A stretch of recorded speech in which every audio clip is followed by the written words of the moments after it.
All right, let's jump right in. We are talking about what is, without a doubt, the most powerful part of your entire research paper, the discussion section. This is really where all your hard work comes to life. It's where that raw data begins to transform into a real, groundbreaking discovery. And this quote just hits the nail on the head.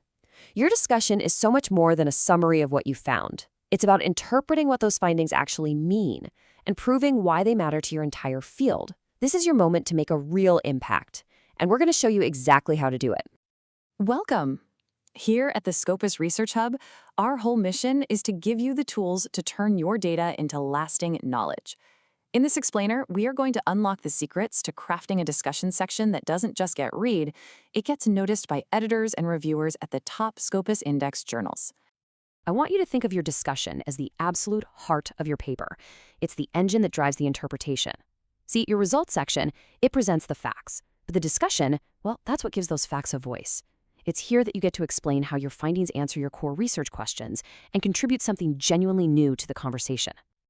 So how do you even start thinking like a top-tier researcher? Well, it all begins by asking the right questions.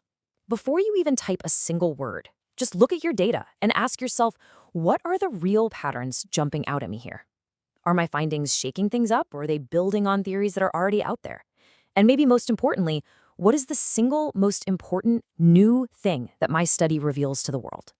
That mindset, right there, is the foundation of a truly brilliant discussion. Now, here's something crucial to remember. A powerful discussion never, ever exists in a vacuum. Great research is basically a conversation, right?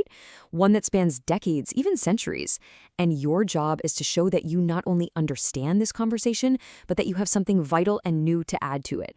This means every key point you make has to be anchored in the existing literature. Do your findings confirm what others have found? Awesome. Do they extend an idea in a totally new direction? Even better. Or maybe they directly contradict previous work. That's fascinating. Scopus reviewers are actively looking for this kind of critical engagement, especially with high-impact papers from the last 5 years. The real art is balancing those foundational, seminal papers with the absolute cutting-edge research. It shows you have total command of your field. Okay, this next part is a total game changer. If you're looking for an insider's blueprint for structure and logic, this is it. We call it the RCEI model, and I'm telling you, it is your key to writing perfectly structured, deeply analytical paragraphs every single time. It's beautifully simple and just incredibly effective. RCEI. That's result, compare, explain, and interpret. You can think of it as a little 4-step dance you do for each of your key findings. Let's break down exactly what each of those steps really means. See, this model turns a big, abstract idea into a concrete plan. So for each finding, you follow these 4 steps. First, R. Restate the result clearly. Frame it like you're starting an argument. Second, C. Compare it. How does it stack up against the existing literature? Third, E. Explain why you think your results line up or diverge. This is your moment to be an analyst. And finally, I. Interpret. This is the big finish. What does it all mean for the bigger picture? Trust me, following this model will absolutely revolutionize your writing. So, while the RCEI model gives you that solid structure, discussing the implications, that's what builds real impact. Reviewers aren't just looking for a summary. They want to understand the true value, the originality of your work. This is your chance to go beyond your data and show them why it matters. And you can think about impact on 3 different levels. First, there's the theoretical. Does your work add a new layer to an existing theory or maybe challenge it? Second, the practical.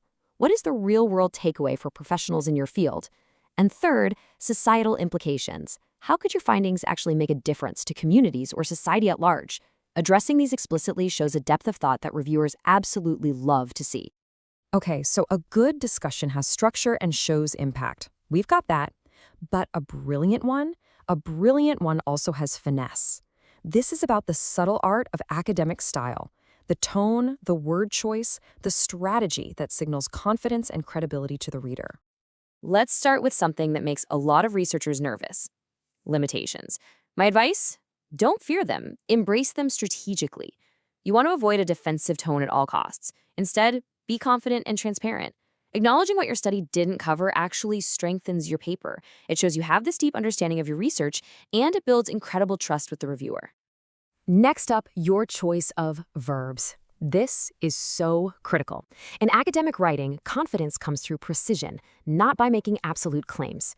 So try swapping out words like prove for more nuanced verbs like suggest or indicate. This isn't a sign of weakness, it's a sign of intellectual honesty, and it is the hallmark of a mature scholar. Finally, before you even think about submitting, run through this quick mental checklist. Are you just repeating your results without interpreting them? Are your citations a bit stale? Are you kind of ignoring findings that don't perfectly fit your story? And here's a big one.